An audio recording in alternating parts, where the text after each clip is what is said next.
Are you ready? Let's do it. Are you ready? It's live. Are you ready? Are you ready? Yes, sir. Are you ready?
What do all these people have in common besides a beautiful smile, healthy teeth, and gums? They all use Zadi toothpaste. Zadi toothpaste is made with all natural ingredients. Zadi toothpaste is fortified with moringa and baking soda. Zadi toothpaste is suds-free, making it an excellent choice for kids. All natural, fortified, and suds-free. Get yours today at noystore.com.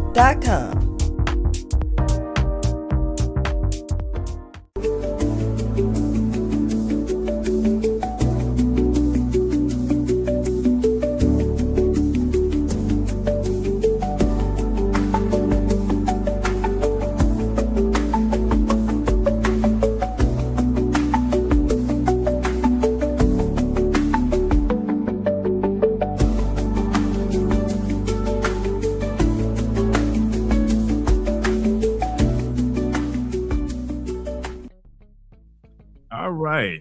Welcome to Live Talk. I am your host, Arthur Jeremiah, alongside my two co-hosts, Minister Samuel. Welcome back to Live Talk.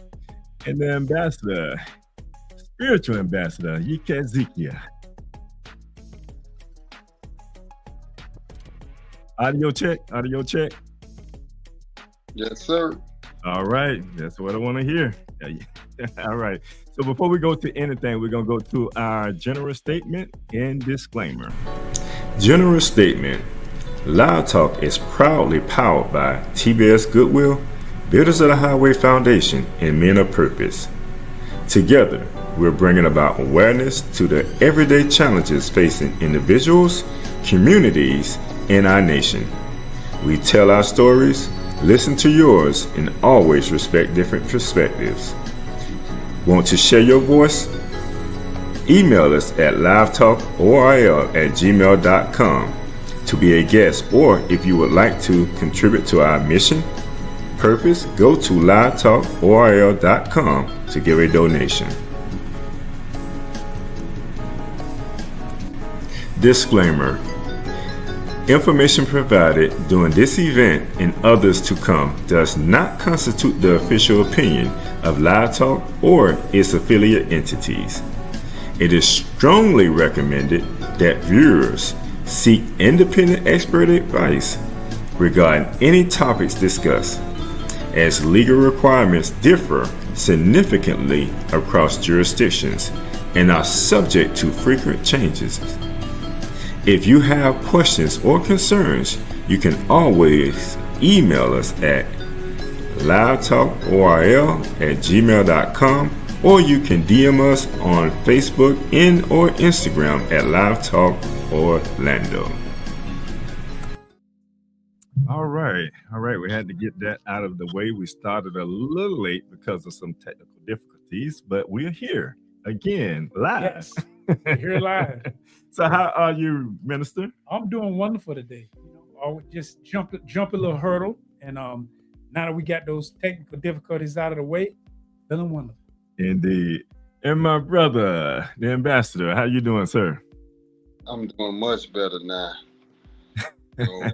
Detoxing is had me a little low on energy lately, but I'm powering up. All right, good, because we'll be talking a little bit about that today. Maybe you can share some tips with our audience when it comes to that, because this month is, of course, National Minority Health Month. So we're going to kick in part 2 of that. And then for myself, prior week was very busy. We had tax day, which was the 15th for majority of Americans, but here in Florida, because we suffered from some hurricanes, we had a little extension, which was May the 1st. So we got a little grace. So what transpired on the 15th is going to replay itself on the 1st for me. It's coming back. Right. So I'm gonna get tax season all over again. But other than that, I'm excited about the show today. I really looked back on our last show. I was excited about the information that we shared, and I hope the audience and those that are tuning in and listening in appreciated that information as well. But before we go into anything, let me give you a rundown of the show today.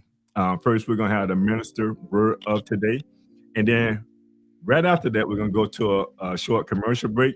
And then we'll come back with our main topic, the National Minority Health Month. We're going to be doing part 2 of that. And we may continue that through our breaking news part of the program. And then right after that, we'll close out with a motivational either quote or a reading from the host. So with no further ado, Minister, what is the word of today? Okay, based on our topic, today, the word of the day is going to be health. Health. And health is defined as the state of being free from illness or injury, a person's mental or physical condition. Health, the condition of being sound in body, mind, or spirit. Health is freedom from physical disease or pain. And then more recently, World Health Organization defined health as a state of complete physical, mental, and social well-being, and not merely the absence of disease or infirmity. Some synonyms are strength, agility, soundness, vigor, and wholeness. And then, of course, my personal and favorite saying is your first and greatest wealth is your health.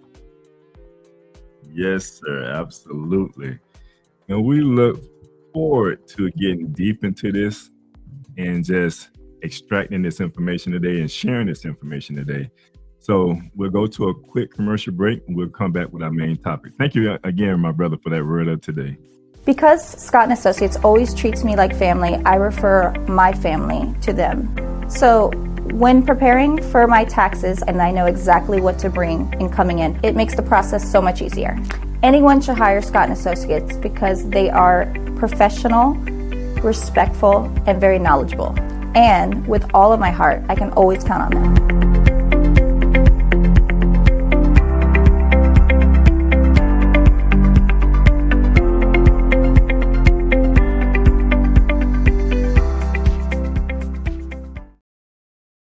All right, so definitely, if you haven't gotten your taxes done, Scott & Associates is the company that you can go to. If you're in Florida, no matter where you're at around the country, we service all states from a federal standpoint to a state standpoint. So reach out to us, and that number, I think it was on there, is 321-754-1360. That's 321-754-1360.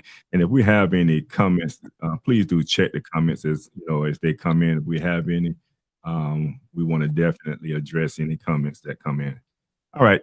With that being said, going into just doing just a little small recap. Our last show, which was part 1 on National Minority Health Month, we talked about 3 chronic diseases. We talked about a little bit about diabetes, we talked about heart disease, and we talked about obesity. And we shared information that I think was critical to whomever maybe who was listening. Um, there's some points that really stood out to even myself. You know, I learned a lot from that show, and I have implemented a lot of that in how I go about, you know, with my diet, exercise, etc. I even got back to the point where, you know, with tax season, it's a little difficult, and I know even with you, Minister, and you know, being a contractor and working through those daytime hours and trying to get out, get that sunshine, get that fresh air, getting out there and walking. Sometimes it can be a little challenging unless we put that to the side and maybe a weekend or something like that. You want to speak to that a little bit? Yeah, that's a very good point, because you have to, I like to put in, part of your health is time management, because we all can get very busy with life, be it business, be it family. And if you don't manage that time properly, what happens is you have a tendency of letting your health suffer. And it kind of becomes a cumulative thing to where, yes, you may be out, you may be busy, like working, for example. But for most people, I want to be very clear, and you definitely, you know, you want to talk to your doctor, but because you're working, that does not substitute exercise. There is, you can't substitute, I'm at work, so I don't need to exercise.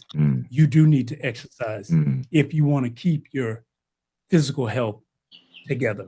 And we'll get a little bit deeper on the next one, talking about mental health. And that's and then Ezekiel. I mean, I know, like, and even what you do, you know, and I know right now you're doing some training in the daytime. How do you kind of get out and try to, how do you schedule that time to get out, get you a little sunshine and get you some air, fresh air? All right. In my daily routine, I make sure that I get me at least an hour of sunshine a day, because, you know, that sun expels toxins. It re-energizes you. It gives you the vitamins, and then that fresh air. You know, you can work inside of a building, and you're breathing in recycled air. So your lungs need that fresh air. So no matter what you're doing, you have to carve out a little time to get in tune with nature at some point throughout the day, whether it's just 10 or 15 minutes. But within the scheduling of your day, it's a necessity that you get out and get you some of that fresh air. Because we're dealing with health, and part of your health is mental health. And, you know, if you just sitting on your porch or take a little walk around your neighborhood, that gives you the time to develop some clarity as you running scenarios through your head. That's part of your me time. That's part of sitting back and analyze. It's like every business, within a 2 to 3 or 4 month span, they have a meeting. And these meetings or these conferences are about the direction that the company is going. They want to look at, is our sales moving in the right direction? If so, what can we do to enhance it? If they're not, if so, what can we do to enhance it? So there's always a temperature check, even in companies. So you have to check your self-analysis on you. People spend time planning to go on vacations. They spend time planning on going to events, but they don't spend daily time on planning how to maximize their health mentally as well as physically. And that's what this month is supposed to make us become conscious of, to better ourselves and everybody in our inner circles and everybody in our outer circles, because we become a living testimony to what we advocate in our daily lives when people see us. So again, it's very necessary to go out and get you some fresh air. You know, one of the things I seek to implement within the structure of my business, like with an employee, like you need to get at least 2 breaks. Like if you've been sitting there for 2 hours, like you need to take a break, because now you need those brain cells to circulate, and it can allow for you to perform better too. Because sometimes you sit stagnant, and we oftentimes are either nod off or what have you. I mean, if you're working, of course, but if you're looking into a screen all day and you're trying to, crunch numbers or whatever you're trying to do, that takes up a lot of your brain cells. So how do you now, what they call it, de-stress yourself at that time, and just try to, get back to the point where you got more clarity? And I know, like you run a business. How do you kind of deal with that within your business? Yeah, being able to decompress and like time management is very important when you scheduling your days and your time. Your health, your physical and your mental health have to be a part of it. For example, like when a brother say that you do business planning or strategic planning meetings, you'll do that for your business, but you have to incorporate that into your daily routine, like you saying, with taking breaks or taking lunches. When you have to, okay, how am I going to be performing the best at what I do if mentally and physically I'm not performing? So you have to take that self-time. It's like, depending on your individual circumstance, you may need 10 minutes, you may need 15 minutes to re-energize and pull back so you can go back in. Otherwise, like, you can work all day long and you may get a task accomplished, but it'll be much more effective if you were doing it from a fresh perspective. Right. Nowadays technology has taken over everything. And for some of us, we need like these little smart watches. If I sit too long, this watch say, you need to get up and start moving. Yeah. And I thought about it for a minute, because when it comes to our health, you find that older people would use like some type of monitoring device to make sure that they're active. At times they need to be active. Even if you set an alarm for yourself to drink water at a certain time, all of that stuff is very beneficial, because we do truly understand, like you say, our health is our wealth. But that was we gonna be continuing on to talk about the show from our past, and I just wanted to just highlight some things that we talked about and how we're implementing that in our daily lives. But we concluded our last show talking about the diseases that result from a bad diet, from not exercising, not doing some of these things. And we're gonna talk about that again today, and we're gonna share some information. I do want to share like some diagrams based off of the digestive system and how that works within the scope of my life and every day and what we eat. But today we're going to, and like I said, today we're going to share some principles that are aligned with making sure that you're eating properly, or, doing the things that doesn't compromise your health in a way that, we often do unconsciously.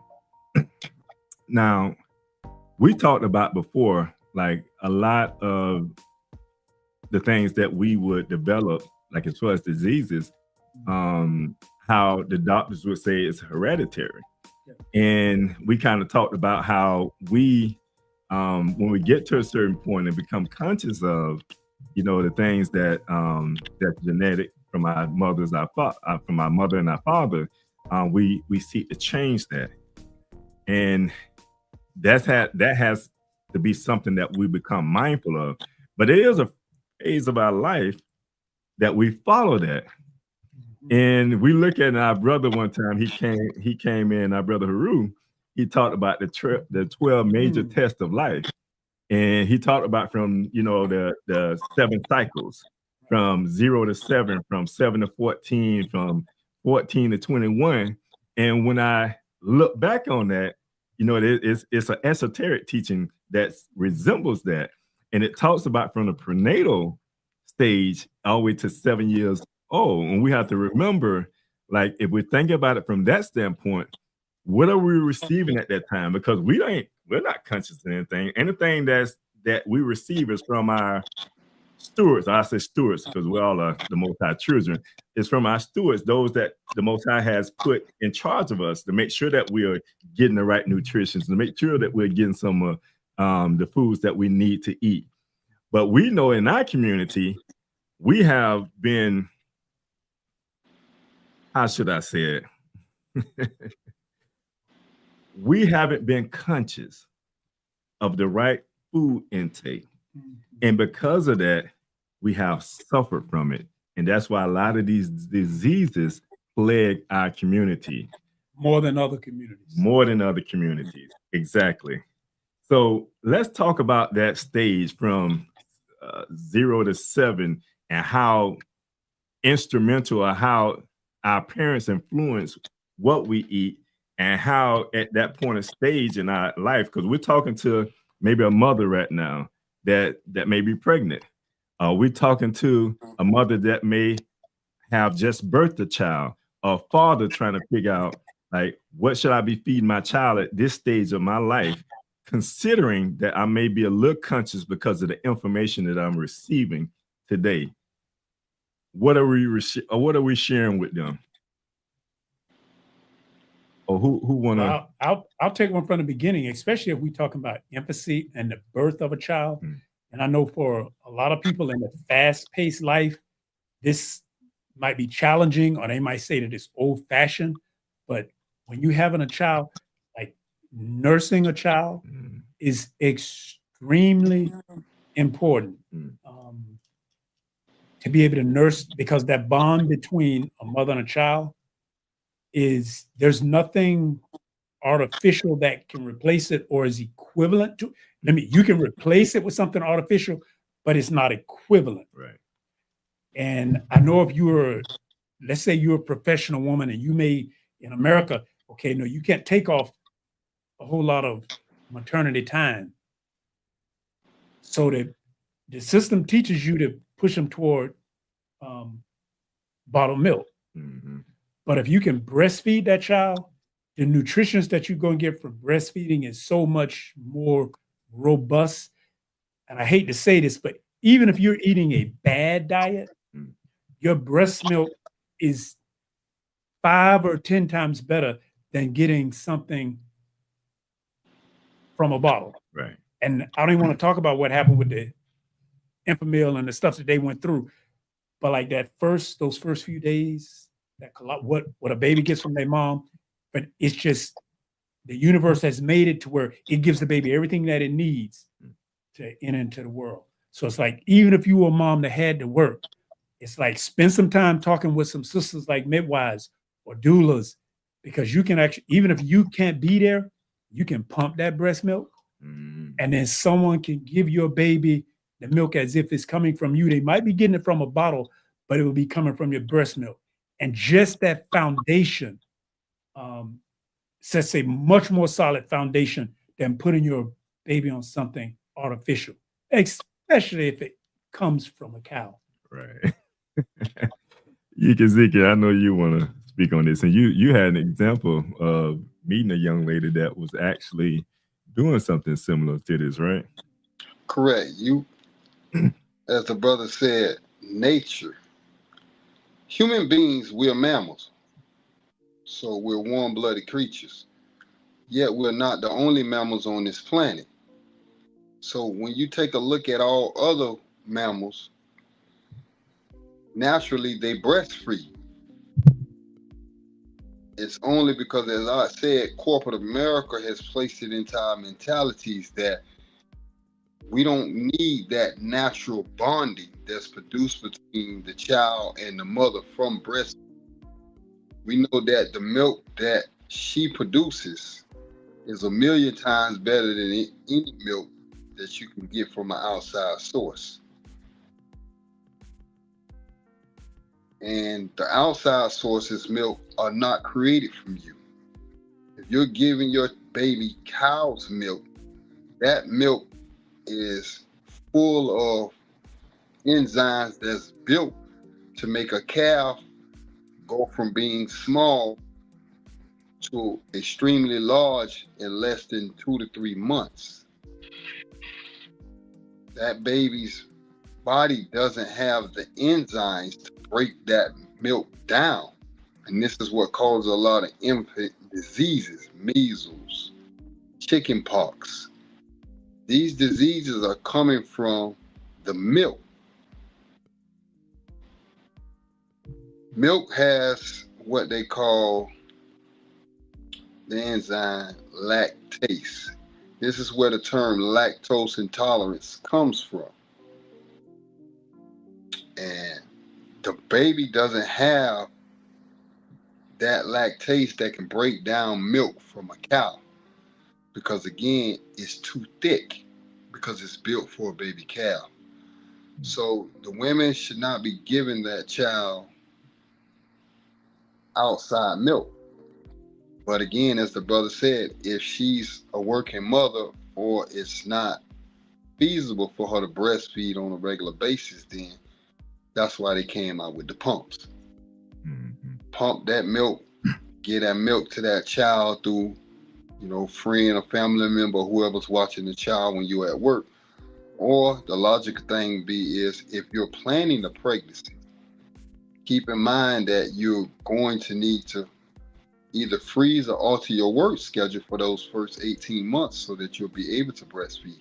And a lot of places are now more friendly toward women being able to breastfeed.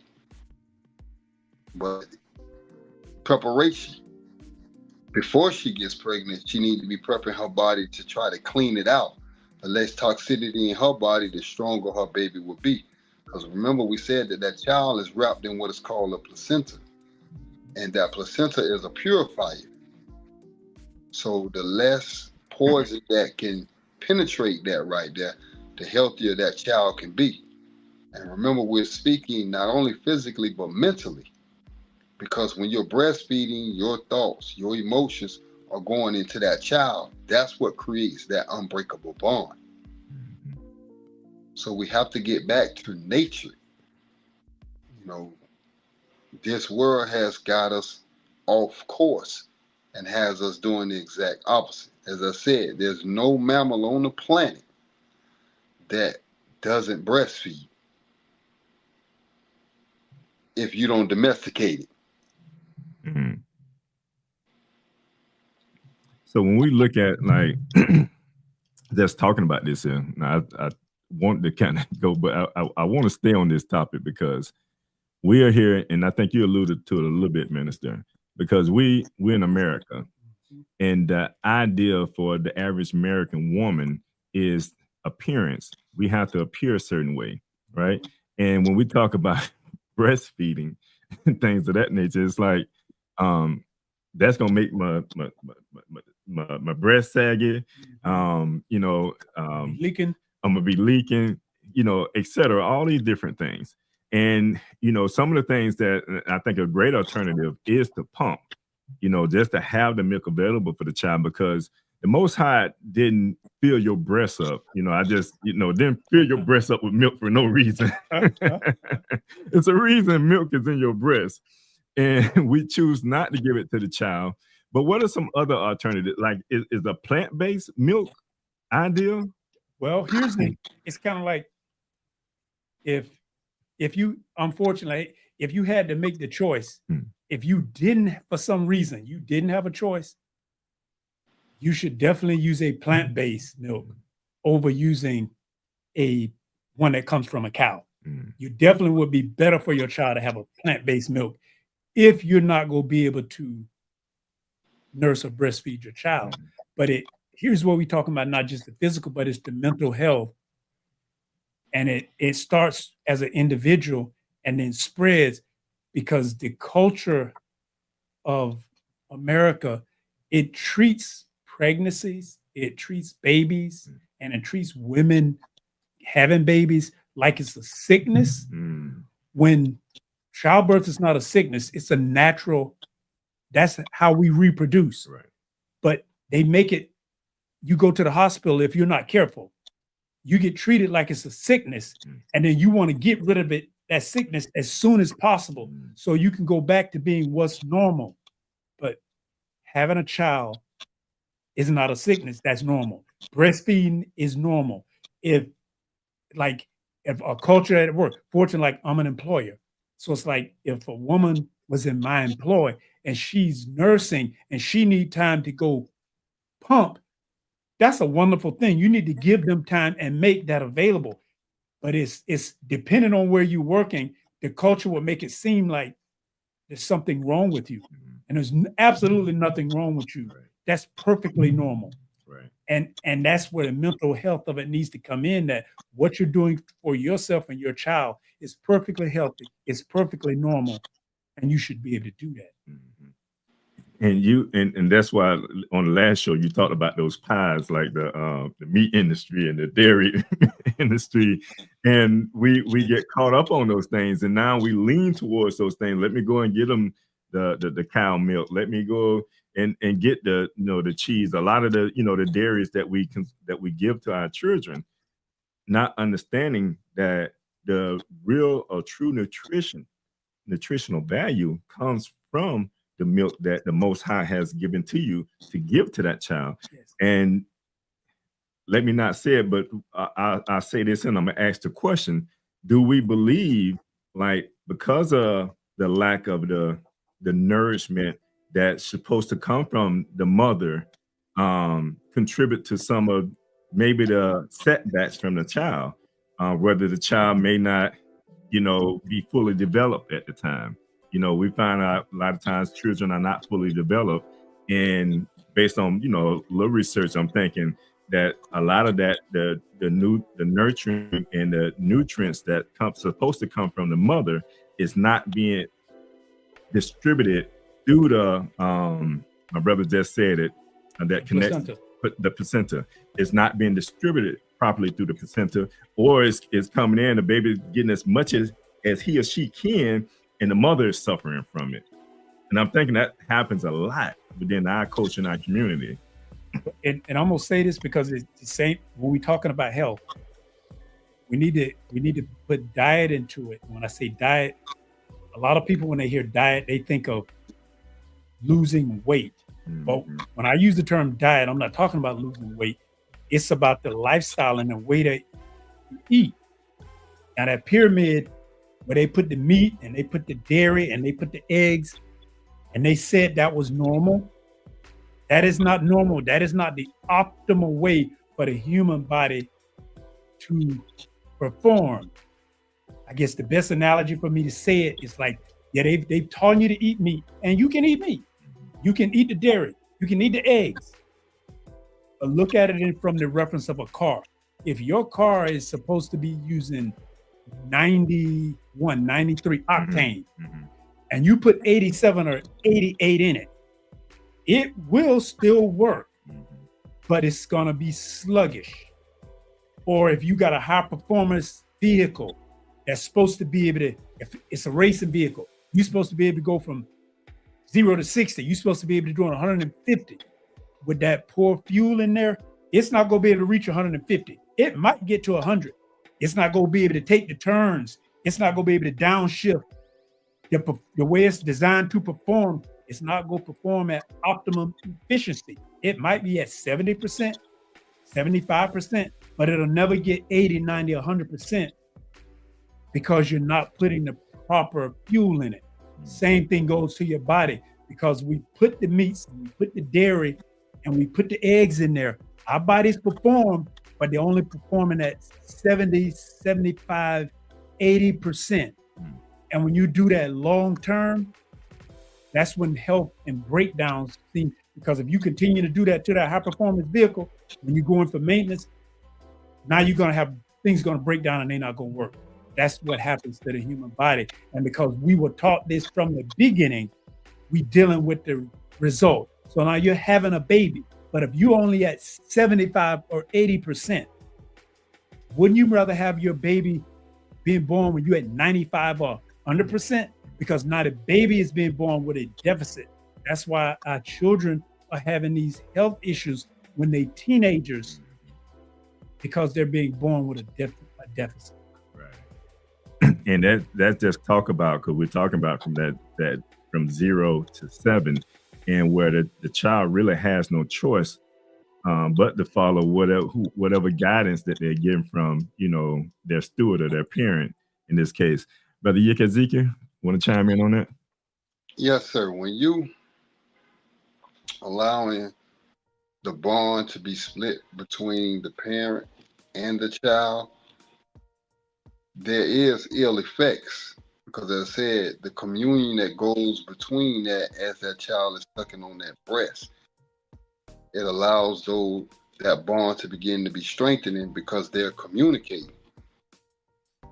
And the less that occurs, and your child is now consuming milk or some type of product from an outside source, as we saying, because of the ill effects of it, you're setting your child up for future diseases. So if you have to have an outside source, then you will go to the gardens and the orchards to get the milk that you need, because the cells that are in the plants are the exact cells that are in the human body. They're congruent with one another. So the natural enzymes that produce life will still sustain that child at almost the same level. But the mother, as I said, she would have to pre-prep herself prior to becoming pregnant and cleaning herself up with her diet. We know that the Dietitian Association in America set up a food pyramid that is not optimal or allows the human body to reach its apex, because the foods, one, are not natural to the human body. From the way our teeth design, to the way our throat is designed, to the way our intestines designed. We are not made to eat the diet of different animals. Every animal has a particular diet that it eats. For some reason, humanity think they have the ability to eat the diet of a lion, a giraffe, an alligator, and a shark. So we have to come to understand what is the diet that's natural to humanity.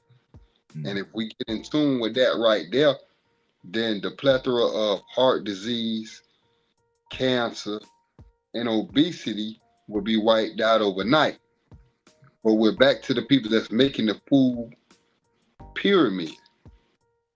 Why are they giving us this type of information when, if you studied and you have a degree in this wisdom right here, you would know that food combinations that you are putting out are antithetical to the human body.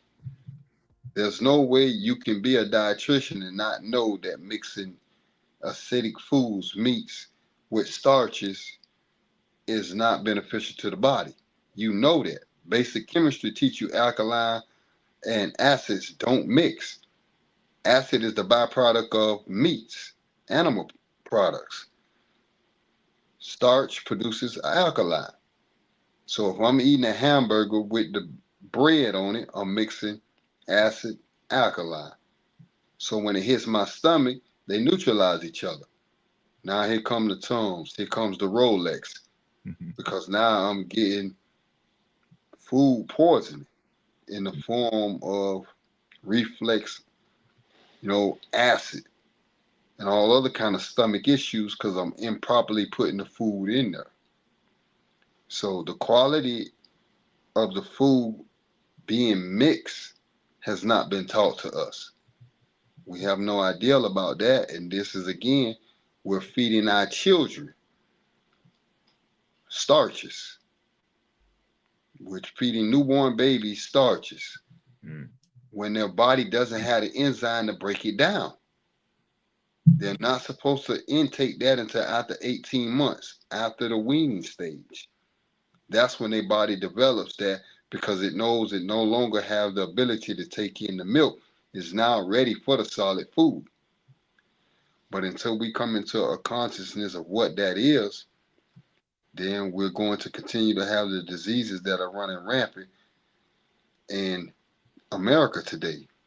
For it to be an enlightened society, as I said before, it has more hospitals than any other industrialized country on earth. It has more people on over-the-counter drugs than any other industrialized country on earth. How is this possible? Food is every human's first addiction. Mm-hmm. So that is a place where you're supposed to become well studied at, because we understand the quality of your food determines the fuel or the energy that it gives you to allow you to be able to do your daily tasks. Everybody has witnessed eating certain foods that make them sluggish and lethargic.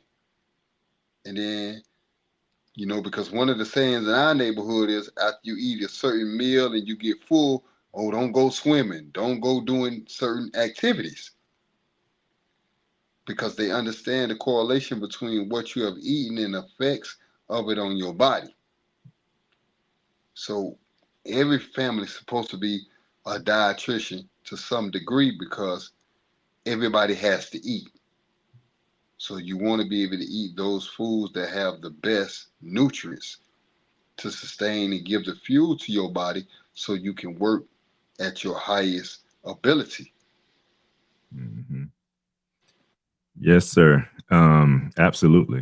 We and we're talking about that first stage, that child goes through, and it at that first stage they're learning. They're being influenced by their environment. They imitating what they're seeing. So if we eating bacon every morning, bacon is real good to me now. You can't take me off this bacon. Like if we eating bacon and eggs, and we're consuming a certain drink that may be sugary. This is something that becomes a part of our diet. So that next 7-year cycle, we have already developed a way that we're gonna choose to eat, and that goes back to when we talk about being the genetics from our mother, from our father. A lot of that stuff happens at those stages in our life, and now you're 21. Where now maybe become a little bit more susceptible to information, because you may meet a mate that may be a little conscious of whatever the case may be. Or if you at 21 and you have a child, you are more conscious about the well-being of that child at that time. So you're doing a little bit more research. I have people that's close to me that that their children, according to society in the school systems, may have said that they had a little mental challenges. So they do a lot of research to find out what mental challenges they have and how can we cure some of these mental challenges. A lot of the information that we're sharing right now today, from my research and my studies, I found out that food is a medicine. The medicines that they give us, the pills and whatever else they give us, those create, this is from my research, those create like those calcium, and our body do need calcium, but they create calcium that gets into the blood. And when you can have certain things that clog up the blood, that's how blood clots occur. That's how a lack of blood flow enter into the heart, and heart attacks occur. That's how a lack of blood flow going to your brain into areas. That's how we get certain like strokes and things of that nature.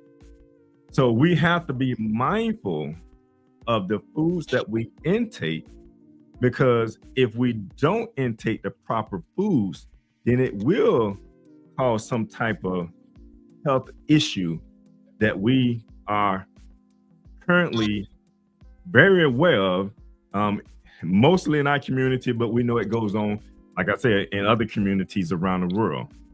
But we have to become conscious of that in our community. So we're at age 21, we done picked up this habit. And I think, Minister, you alluded to it before. What is it, 30 to 60 days to break a habit? Yes. Unless it's Chronic. Yeah. Yeah, and it's you can break habits, but it takes detox, and it takes, first of all, a change in the mindset and understanding. I guess a point to see is we at that age, see, when we get, because we have choices, if we make poor choices, we starting with a child, didn't get to breastfeed, started on something artificial. Now when you become 18 or 21, we live in a society to where creature comforts are there. So now you have the ability to where smoking, you can smoke, you can drink. So now what you're doing is there is more of the cumulative effect that's going to affect your health. But that all begins with, how do I change my physical health? How do I change my mental health? And those discussions need to be, it starts at the birth. It should get to that age of being able to make an informed but conscious decision about basically the food, the drinks, and the substance that I put in my mouth or put in my body is going to have a direct result on my health. And it might not affect me today. Trust me, it is going to affect you tomorrow. Right. You can see, you want to talk on that a little bit? As he said, you are what you eat. It's just that simple. So you have to become wise in making choices to eat foods that's going to elevate the quality of your life, elevate the quality of your thinking, because as you said, your food is your medicine. And this is why they tell you, oh, if you eat an apple, the antioxidants in it, it will clean up the blood, it will clean this, it will clean that. So try to eat at least an apple a day. That's one of the adages in American society. So they understand that eating certain foods produce certain results. That's why when you go and you get diagnosed with diabetes, for example, the first thing they tell you is stop eating foods that have white sugar in it. Stop eating foods that are breads. They give you now a particular diet to follow because they know that certain foods will exacerbate your condition. And they know that if you start taking in certain foods now, it will put you on the path to healing. So let's not wait until we hit a disease stage to where we need to see a doctor and get a prescription from him to be able to make the necessary changes. But the key is, even though people may have a desire to better their health mentally or physically, how does that come about? What I've encountered is people don't have the system in place to make that a reality. And one of the most powerful tools that I've learned that allows you to alter your behavior is a term called autosuggestion. And by definition, it means a suggestion arises from oneself as the means of a repetition of a verbal message as to change your behavior. So your own mind will suggest to itself a particular word as repetitive on the screen of your mind in order to change your behavior.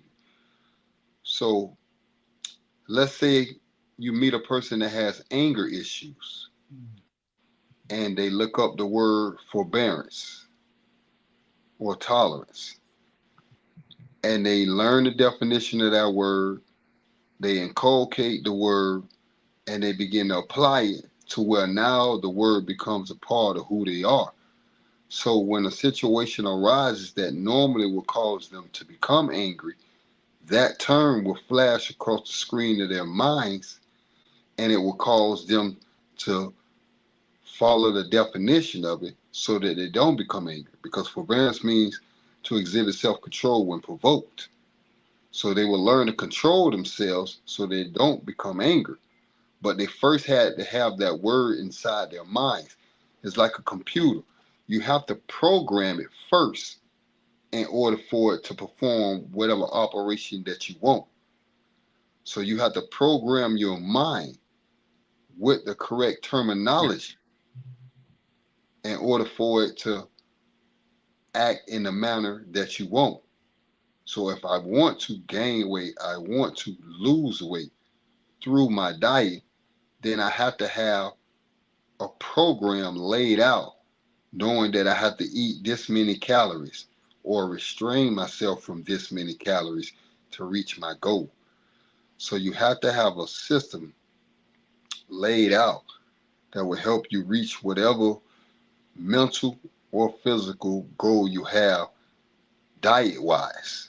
Because again, you are what you eat mentally as well as physically. So when these children become 21 years old and they've had this particular lifestyle, and now they're becoming wise because they read a book or they've seen a video or they've seen a documentary that made them begin to think that, hey, let me do some research on this. Let me look into this right here. And they decide that, hey, what I've been taught is not beneficial. If I begin to do something else, then my life may accelerate in a particular area. But they don't have the step one, step two that'll make that a reality. And since they may not have access to being able to see people that have done that before them, then it can discourage them. And especially in this society, because let's just say they want to stop eating meat. Everywhere they look, people are meat eaters. And most people don't want to be looked at as an outsider. So they are conformed just to be able to fit in. You know, you said something right then, and because I was going to ask the question. You know, being 21, and you know, this is, I'm gonna say the prime. Well, you know, it ain't the prime, but this is a stage of your life. You just technically became free, an adult, right? So you're free to do all the bad things you see adults do, like drinking, smoking, and all this other stuff. So it's almost like I've been waiting to do this all my life. I've seen my mother do it, I've seen my dad do it. I do it a little bit here and there. So I get the opportunity to go and drink and just have a as they may say, a good old time. What are we telling this type of person? Because I'm looking to have a good time at 21, not you know, eat proper and eat right. See, part of that, and what I heard the brother saying is like when he about knowing a word and how you can use that to combat. A part of your health is also stress. And like if you got triggers, like if it's certain things that's making you angry, okay, you got to remove or lessen that which makes you angry, because that creates stress. And stress directly affects your health. So that means you need to remove, like you say, they want to do all the things that if you see them smoking and drinking and they arguing and they fighting and they fussing, if you take on that, you're going to take on those same stressful habits, and that stress is going to have a direct result on your physical and your mental well-being. So you have to put things in place to remove the stress. Right. Now show that diagram. It's a diagram I want to share because you alluded to it and you alluded to it, and it was stress. All right. So this is the adrenal glands, right? So the adrenal glands, it sits at the top, of course, of the kidneys, but it's a hormone that the adrenal glands produces, and that hormone is cortisol. So cortisol is that hormone that levels out, like when it comes to like stress, it balances stress out. It takes in fat, it takes in the carbohydrates, it takes in proteins, and it stores it in the places, store the energy in the places that the other organs need in order to function. But when you're stressed out, like when you go through a stressful moment, then the resistance of the cortisol it overstresses it at that time. And then now this can be detrimental to your health, where it causes more chronic diseases, or if you use less of it, it can also cause fatigue, headaches, etc. I found this to be fascinating because we talk about stress, and we just mentioned stress and how stress can be harmful to us, but we don't know what goes on inside of our bodies when that happens. And I put it in a term like this here, and you can take it down. I put it in a term like this here. If I'm being attacked, well, I have to share it like this here. If we're being attacked as a country, and or we had to send soldiers out to fight a war, the more soldiers we send out to fight that war, the less soldiers we have in to fight any internal war that we may have, right? So if another enemy comes in and attack us, we're going to go through a moment where we're going to be either overstressed, or you're going to see the outside of us, like our hair to be sick, if you will. And I look at it from a standpoint like this here. When we can fight that war and beat that enemy, we can come back in and fight this other enemy. Our bodies work the same way. When we overstress our bodies and our organs, then there are certain, like with the cortisol, there are certain stored energies that comes from the other organs in our bodies that we have to use at that moment. But it takes away from those organs to function the way they should be functioning. And then if that stress goes on a long time, guess what? You're depleting those organs that needs the energy in order to have an optimal effect on the way you operate on a daily basis. So when it comes to stress, we have to be very mindful of how this really attacks and how it relates to our systems, our organs, etc. We just look at it like you shouldn't be stressed out. You shouldn't go to no, man, that can kill you. Yeah. Literally. Here's some physical signs of stress. This is how stress physically affects you. You can have panic attacks, fatigue, chest pain, indigestion, heartburn, constipation, difficulty breathing, blurred eyesight, sleep problems, muscle aches, headaches, high blood pressure, diarrhea, and sweating, to name a few. But that means physical things are going on inside your body that's causing this. And so it's like, okay, I'm gonna go take a Tylenol for this, or I'm gonna go do this for this. The reason, if you remove the stress, those symptoms will go away. The stress is what's causing it. Right. But because you don't physically see the stress, you don't like if you're in an environment and you're high stress and the meetings, okay, that means you need to decompress after that meeting, and you need to prepare yourself. Like being prepared, like you can have a boss that can be a butthole, and he gonna get into this meeting, he gonna stress you out. If you know that's the case, come prepared so you don't get stressed out. Right. Like how many of us, it's like everybody's in a fast-paced world, and you see drivers and it's like they cussing at this one and sticking up the finger, road rage, they're ready to shoot. That's stress. What is it? See, your stress is causing you to have some physical reactions. Right. But if you reduce the stress, you won't have those reactions. Right, because they talk about mood swings. That's when those mood swings kick in when it comes to that. Brother Yikazika, I don't want to leave you out. You want to chime in on this? Yes, that cortisol, due to the fact that it's overactive because of the stress that's in people's daily lives. So as you're saying, you're depleting it. So now you're stealing energy from yourself right here. And this is where the headaches, this is where the fatigue, and this is where the breakdown of the body begins, because we live in a high stress atmosphere. So as we said earlier, we have to get back in tune with our nature. which is just taking a little me time if it ain't nothing but going and giving yourself a little break. Because if you don't, you're going to keep that cortisone running. And eventually that well is going to run dry.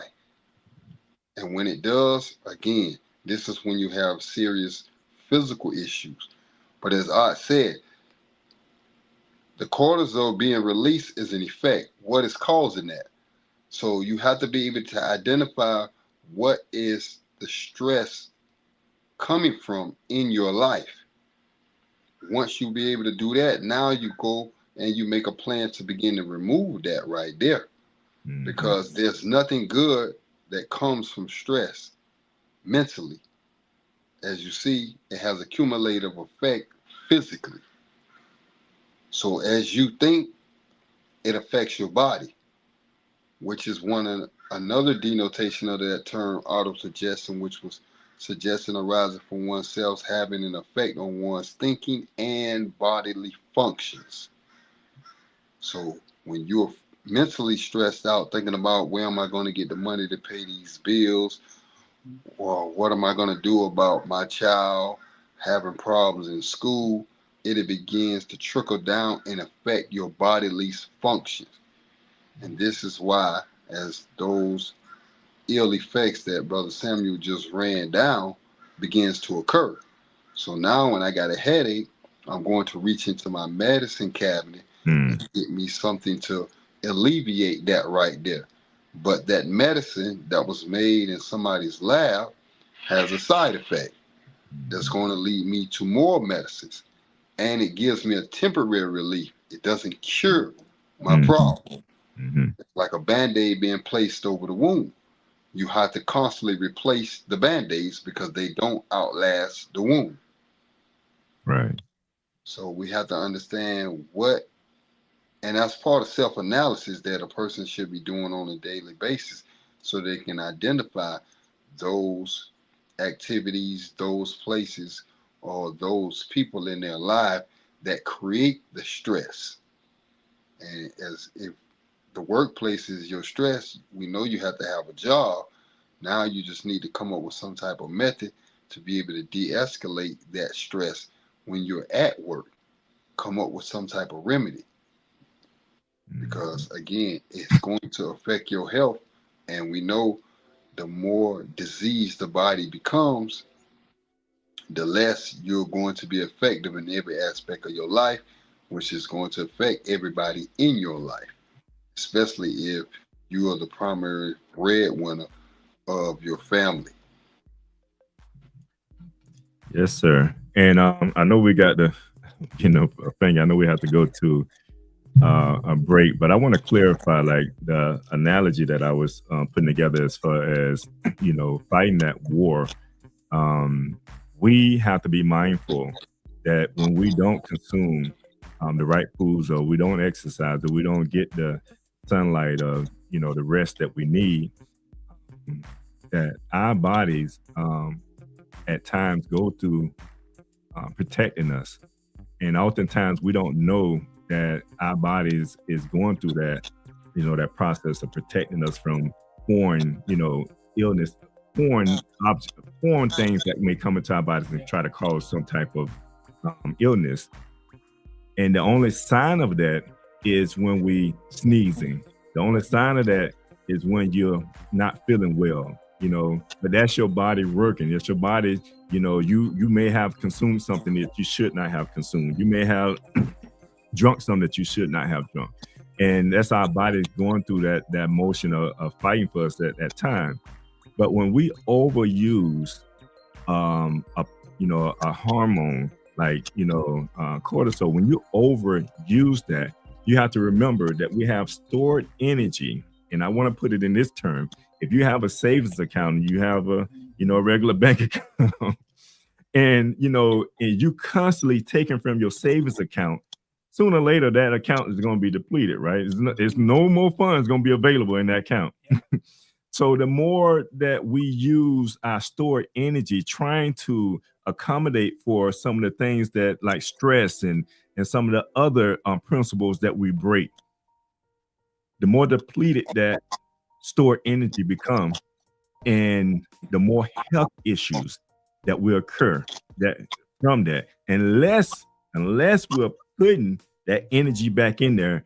And if you're not conscious of that, you're not doing it. So now you're 50 years old or 60 years old, because you're 21-year-old person, you know, they gonna live, like you said, they ain't gonna catch up with you right away.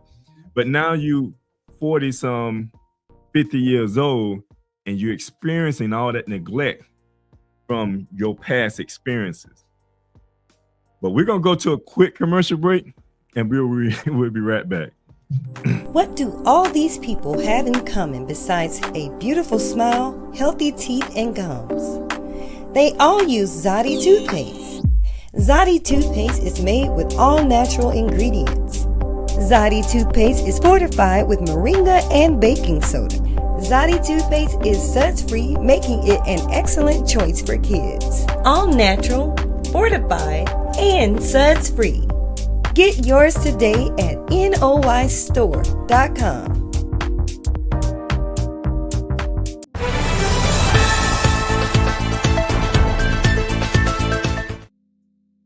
Right. Everything we talk about is breaking news. So that's good.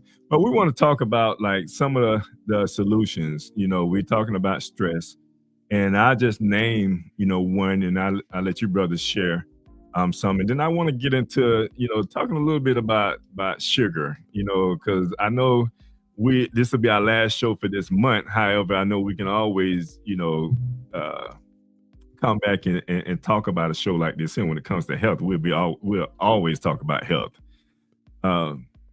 But let's talk about some, you know, solutions to a person being stressed out. One of my solutions is you have to be able to woosah. You know, people always talk about woosah.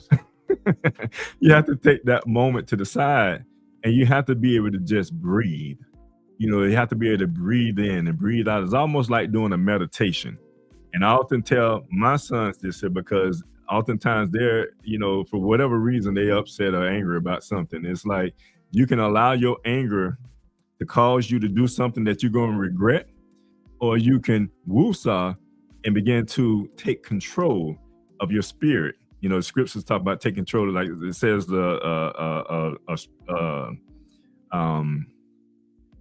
can't remember exactly. I can paraphrase a little bit. It says, a strong man, it said, controlling your spirit is like a strong man controlling a city. And you can, Ezekiel, brothers, minister, you can probably, if you remember that scripture, but it talks about the power of controlling your spirit, controlling your character, controlling your behavior, not your character, but controlling your behavior. And it's a very powerful scripture because it really homes in on a power that you control yourself. So woosah sometimes, and just taking a deep breath is very important. I'll let the brothers kind of share with you some other solutions when it comes to dealing with stress. And it's not the pill. Right, my brother? It's not the pill. Not no, when you look, I think you look for Proverbs 16:32. You know, who is slow to anger is better than the mighty, and the one who rules his spirit is greater than the one who can take a city. Yes, sir. That's it. But I can tell you, like personally for me, and I try to live my life a certain way. Now, one of the things that I do, and I do it for health reasons, first of all, because I'm concerned about what I'm putting in my body. Mm-hmm. So I prepare my lunch every day. And not only does that save me money, but it also verifies what I'm eating. But a part of that is I normally take with me at least 3 pieces of fruit every day, at least 3. And I try to eat those in the morning before 12 or 1 o'clock. Okay. And what I do is, and see, because to me it's natural. You can try it. When I eat fruit, it puts me like, when I do it, I'm getting in touch with nature and harmony. Like when I'm eating an apple, I'm inside of an apple mindset. Right. If I'm eating an orange or some citrus, I'm Mhm. into a citrus mindset. Mm. When I'm eating a banana, I'm into a banana sort of mindset. So it's like, and like you say about taking breaks, if I'm in the office all day, I'm not going to sit at this thing all day. I consciously say, I get the fruit. And then when I get that fruit, I generally will try to walk outside or walk away and I eat it and get myself into a different set of mind. And then when I come back, not only am I getting the fruit that I need, but I'm putting myself into a certain mindset. I'm a contractor and I deal with a lot of other contractors. Contractors are notorious for being super stressed out and they go way overboard about things that they shouldn't go overboard with. They like to be confrontational. You're not going to get me into a confrontation. I will leave the situation and let you all be confrontational. And when I return, hopefully you calm down. Right. But I'm not going to let you bring that stress into me. I will simply walk away from a stressful situation because I'm just not trying to be at that point. And what you'll find out when people realize you're that way, they don't approach you with that stress because they know you don't receive it. But it takes practice because it's very easy to engage in someone. But I'm sorry, money, schedules, time. My saying is, and this is one that you can take it to the bank, the sun is going to rise in the morning. Mm. Irregardless of what you say and what you do or what you don't do, the sun is going to rise in the morning. And my plan is to rise with it.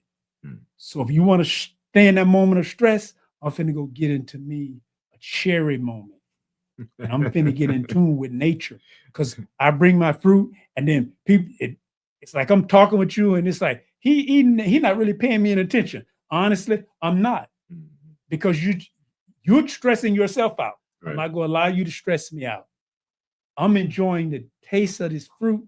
I'm getting this quercetin and these enzymes, and I'm just on a totally different plane and place. But you like that woosah that you're talking about, you got to be able to find what works, but you have to live it. Right. It's not a pretend. With me, I live it because I'm trying to keep my stress down to a minimum because it has physical effects. It really does. And like you're saying, the fruit, I do the fruit and the nuts. Yep. And I bring it. I bring my nuts with me every day. My nuts, my raisins, I bring them with me every day. And it just puts me in a different, when I'm consuming them, it put me in a different mindset. I allow myself to get in tune with what I eat because it comes from the planet and then I'm becoming a part of who I am. Because it's like, I'm not a tiger or a lion. I don't have those fangs, so I can't rip apart flesh. If you want to argue and rip apart flesh, go right ahead. See, I'm finna get with me some lettuce and some tomatoes and some avocados, and I'm finna sprout. Brother Yisrael-Scott, I'm gonna let you in on this here. What probably one of the principles you use to relieve stress, or what would you tell one that goes through a stressful situation or moment? The first thing is to look at the situation and see if it's worth stressing out about. Analyze it, see how this situation can make you better, or is it just going to drain you? If you realize this is a draining situation, as I say, you have options. You can mentally tune out, you can physically walk away, you can shift your focus. One of the things that adages that I allow that governs my behavior is, he who has no control over his spirit is like a city broken down without walls. So we know walls are barriers of protection to keep unwanted things out. So if your house didn't have no walls, no doors, and no windows, anybody could just walk in there and take your treasure out. Right. So you have to have those walls in your mind that doesn't allow small-minded people or situations to invade your mind to get you off track. So that's why I say the first step is, I think, what can I do to change the situation? Or you may go work out. You may listen to some type of audio. You may pick up a book. You may do something to shift your focus. If we are what we think, then sometimes get away from what you're thinking by shifting your focus on something else. And then when you come back to that later, then you may have a new perspective on the situation. It's like the moment you become angry at something, hours later, you look at it from a different perspective when the anger has subsided. But in that moment, you're not looking at it from an analytical standpoint, and you may end up doing something that can harm, hurt, or kill someone. And now, hours later, you regret that right there. Mm-hmm. But if you had took the time out in the beginning to, okay, I'm angry, I'm upset because of what they said or what they did, let me pause this emotion, let me freeze it, and I'll thaw it out later and deal with it when I'm in a better frame of mind to be able to control it. Because my lack of control can cost me more than I'm willing to lose. Mm-hmm. So you have to come up with the woo-saw that works for you in order to be able to calm yourself. Yes, sir. You know, in the book of Ephesians, I was just I'm listening to you, and one of the scriptures in there, it talks about, you know, having anger or having, you know, wrath. It'll say wrath, and it says you shouldn't let the sun go down on your wrath, right? And it says that in so many words, it says that you can be emotional, you can be angry about something, but don't let the sun go down on your wrath. Then not. So when we think about like the two things here, don't let the sun go down on your wrath, because if you get emotional about something or you get stressful about something, if you're conscious of that, then you don't allow that to, you know, be something that can be detrimental to you, because the longer you stress, the more detrimental it can be to you health-wise. So you first have to become conscious that I am upset, but it's okay as long as I don't sin not. When I look at a person becoming angry, I always tell my sons this here. I said, why are you allowing that person to control you? Because right now you're up under their control because you're reacting to the thing that they did to you. So why do you react to that? It's almost like you want to feel that, but if you do want to feel that, understand what the scripture said. Because if you're a God-fearing man, or you're a God-fearing woman, then you understand that there are moments, the scripture said there's a time for everything, and it is a time for everything. But we have to be mindful and conscious of the things that we do so that we stay in line with what our bodies need from a health standpoint, so that now we don't tear down the city. I'm gonna call the body the city, and we don't tear down the city, and we keep those walls up to protect us. Because I like the scripture that you shared, and I think that's the scripture I was looking for, the city without the walls. Because if you look back in biblical days, like when you had a wall around the city, protecting it, right? And as long as you had that wall around the city, then you had stability. Without that wall around the city, there's no stability. So we have to be mindful of that. And I'm glad both of you brothers shared that from a standpoint of, and I hope our audiences are able to receive that. Do we have any comments? Because I do have one comment that came in via text. And it says, can we talk more about the system to make mental and physical corrections? He was given solutions to make corrections. And I don't know who was speaking at the time. Anyone of y'all? That was me. Okay. You want to speak on that? Yes, when you're creating a system is a step-by-step process. So if you're going to, let's say, make a cake, your first step may be go to the store and buy the ingredients. Second step, drive home. Third step, plug in your appliances. Fourth step, take the ingredients out of the bag. So whatever your problem is, if you're dealing with an anger issue or you're dealing with a diet, the first thing that people do is, okay, let's just take weight loss, for example. If I want to lose 30 pounds in 6 months, so I'm doing the math, that's 5 pounds a month. I do the math again. That's 1.25 pounds a week. So I begin to implement, okay, the food that I need to eat so that I lose that 1.25 per week. Those are the steps that's necessary. 1, what foods to eat. 2, what foods to eliminate. 3, the time frame to eat a particular food.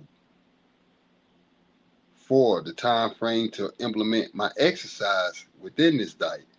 Because diet is not just eating, you have to physically also do something. 6, what books am I reading that's going to give me more clarity and more information about how to lose weight? I may have to go to my doctor to see what's the best method for me to lose weight and see if it's in alignment with my plan, because my body composition may not allow me to lose X amount of weight at a certain time frame. So that's part of my goal becoming realistic. So I have to look at and create the necessary list of events. It's like with a TV, they have what is called a schedule. And you can look at the schedule and see what shows are going to come on throughout the day and at what particular time they're going to come on. So you want to have a step 1, a step 2, a step 3, a step 4 to be able to produce whatever desired event you want in your life. As I was just using, whether it's losing weight, gaining weight, becoming a better person, controlling your anger, developing qualities or traits that you may lack, or strengthening those traits that you already possess. But you have to have an ordered list of events that need to take place to make that a reality. That's what a system is. And this is why when you go to any job, they have that system in place to where if they have to fire somebody or somebody quit, they can train somebody else to do that exact job. Mm-hmm. And that training is based on the step-by-step process of information they can give that person to learn how to work the register or speak at the drive-thru or host the show. They have a process in place to where anybody, because let's just say I'm trying to quit smoking or I've quit smoking, and everybody like, how did you accomplish that task? And I tell them, okay, step 1, I produced the atmosphere. Meaning I took the cigarettes out of my living quarters. I stopped going to places where smoking was prevalent. I stopped taking money out of my budget to buy cigarettes. So all of these steps eventually led to me being able to quit that particular habit. So you have to identify what you want to do. If you're trying to develop a habit or get rid of a habit, and then create the steps necessary to make that a reality. Yes, sir. And I know I'm getting signals that we need to go ahead. We have to close out. I hate that we have to close out. There's just so much information when it comes to like our health that need to be shared, So we have to go. Minister, I'll let you sign off. I'll leave this with my favorite saying. Your first and greatest wealth is your health. Mhm. You must And, take care of your health mentally as well as physically. So don't just use this month as a 30-day period. Keep that in mind on a daily basis. You only get one body. Maximize it. Right. And they say prevention starts with information. I hope that we was able to get an information, at least some information, to prevent whatever illness that you may be suffering from, because it could be stress. And mainly the most, I would say probably the stress is the main one, because we all deal with it on a daily basis. So if you can manage that, I think you'll be able to manage a large portion of your health, or be able to, to help when it comes to your health issues. I think you'll be able to prolong your lifespan if you can manage that one. But I'll say from the host, Peace and Prosperity, and from Live Talk, thank you for watching Live Talk. You can follow us on Facebook, Instagram, and YouTube at Live Talk Orlando. Please subscribe to our YouTube channel. Hit on the notification button so that you can see more videos like this. You want to join the show? Email us at livetalkorl@gmail.com. You can also follow the host on Facebook and Instagram at Arthur Jeremiah. And visit the website, thenoystore.com, to pick up your copy of The Spiritual Significance of a Name.